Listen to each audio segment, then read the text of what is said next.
Hey guys, Nary here from Drakewing Gaming. Some of you know me on Twitter, The Gaming Dragon. Today I'm coming at you with another Let's Play episode of Psychic Connections, Jude's Path. So, where we left off in the last video is that the gang gathered me at the I was about to say bar. The gang gathered me at the coffee shop, and they're all having a little meeting to discuss with me that they are all psychics. And, not only that, that I am as well. So, let's see how that little meeting turns out, shall we? Alright, let's do this. Mysterious music. Cue mysterious music in the background. Go! Alright. The large panther steps forward. He looks to Zoe, who nods back at him. Taking a glance around the room, Elliot lets his eyes fall onto the coffee cup he put in front of me. His eyes bore into the cup, like he's watching a pot boil.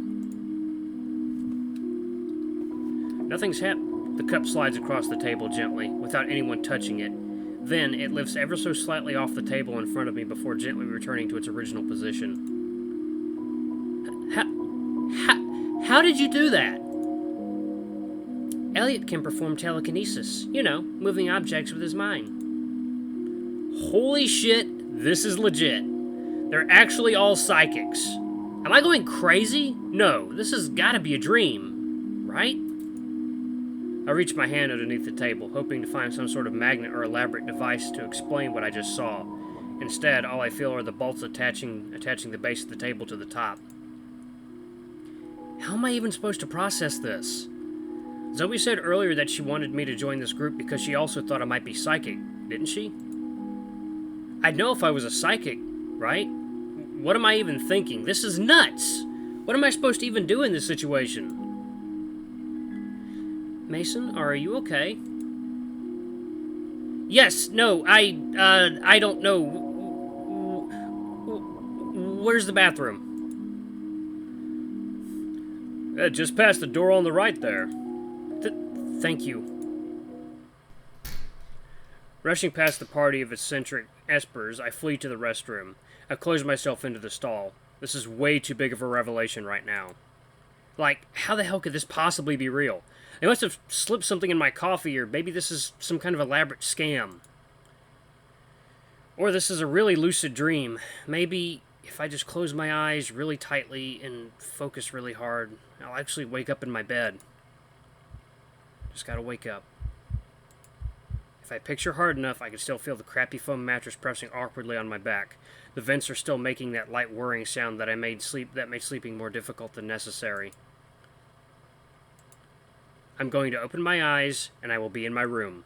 Psychics aren't real, and they're not currently trying to recruit me into some sort of voodoo cult. Shit. Okay, calm down. What do I even do in this situation? There are 5 psychics sitting in the cafe waiting for me to come out of the bathroom. You okay in there, Mason? Yeah, just need a minute. Of course he isn't okay, Zoe. You saw how he looked. Besides, I can feel his nerves from out here. Never mind, I guess they're standing outside the bathroom room. The bathroom room. I need to get out of here. I don't want to go through them, though. Is there a window I can climb through? Unsurprisingly, this is a windowless bathroom, and unless I was trying to crawl through the vents, there's no way out of here except through the door. Even if there was another way out, Zoe's my RA, and I share a class with Quinn, so it's not like I can just avoid them after this. What did I tell you? This was too much of a rush. It sounds like the others are conversing just outside the bathroom door. I'm not sure if they're actually trying to be quiet, but if they are, they're doing a terrible job of it. I have to agree. Shouldn't you have given him some more time to adjust to Elmwood? I didn't know if he was aware of his abilities yet or not. I had a good feeling about him. I just didn't expect him to freak out like this. Are you even sure that he's one of us? Have I ever been wrong before? Besides, Quinn already saw the end result. Even if we're in a rough patch now, it's going to work out. That's true, but I don't know for certain when it's going to work out. I mean, you saw his face. He probably thinks we're a bunch of freaks now.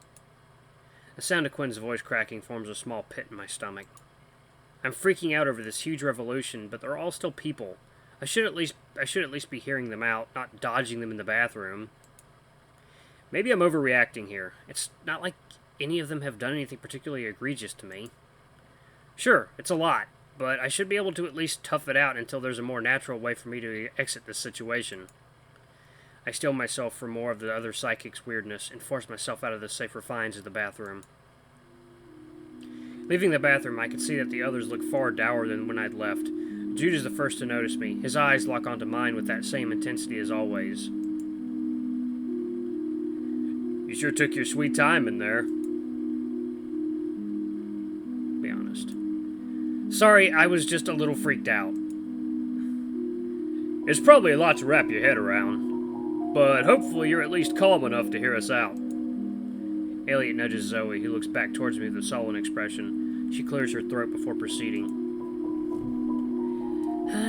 Mason, look, I'm sorry if we made you uncomfortable. I figured I've done this enough times that I had it all figured out. You've done this before? Yeah, it's sort of my thing. I find other psychics and I help them meet others just like them. Though, when I meet other psychics, they're usually at least aware of the existence of their abilities. Yeah, I know, you seem to think I'm psychic or whatever, but I really think you've made a mistake. Trust me, Mason, she has a sixth sense about this kind of thing. Literally.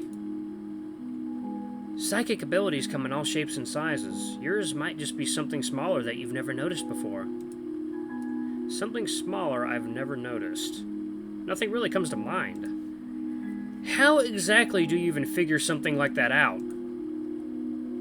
It varies from person to person. Some are simply born with their gifts. Meanwhile, others manifest after some sort of triggering event. The magnitude varies as well. Some find their uniqueness quite apparent, possessing unignorable capabilities that nobody else seems to have. In other situations, it can require more careful observation to discover one's capabilities. Exactly. Like when I was little, I had no idea that some of the things I dreamt about were actually visions of the future. So, when I saw some of the things I dreamt about happen, I was scared and confused for a while. I guess I'd be a little freaked out if I could see the future, though, hey, at least you'll never get surprised by a pop quiz, right? Haha, if only it were that simple. I try to read the rabbit's expression to see if I'm just missing something. The confusion on my face must have been obvious because Jude chimed in. Quinn can't choose when he has premonitions, or what they're about. The whole point of this was supposed to be to figure out how to manage all this psychic crap. Is that the case for all of you? Pretty much. Welcome to the club. The deer scowls as he slumps back into his seat, expressing a rare show of defeat. It's been a little rough. Thankfully, we have each other to lean on to make things easier. It hadn't really occurred to me that they might not be happy about their own situation. Normally, in any of the stories I've read, having basically superpowers had little to no downsides. But if they don't really have control of them, that'd just be a world of inconvenience. How haven't they been caught or uplifted by some secret government organization yet? I think I can almost understand the urgency to include me. How many people could they even talk to about this? It must be hard. It is sometimes. It has been difficult in different ways for all of us, but we're making the most of it. More than anything, Mason, we're just hoping you'll be open-minded enough to join us. Even if you don't realize it yet, sooner or later you'll discover whatever your psychic ability is. We can help you when that time comes. Yeah, of course I'm going to join them. What am I going to do, not join them? So, what do I need to do? Sign some sort of blood oath or something? Oh, sorry, guys. Ugh. What? No! You just join us for our meetings. That's it. Occasionally, we might try to do something together as a group. What Zoe means to say is that on occasion she will force us together into various uncomfortable activities. Oh, come on. It's never that bad. Please. I had a sunburn for weeks after that beach expedition you put us through. I thought it was pretty memorable. I'd never been to the beach before. Exactly. Quinn gets it. Outside of a little sunburn and Jude being too much of a grump to go swimming, it was a blast. I told you. I didn't have a good pair of trunks for the beach.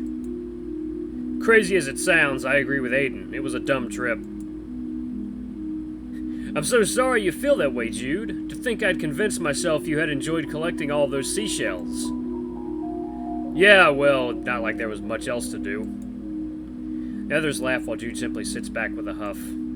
It's strange.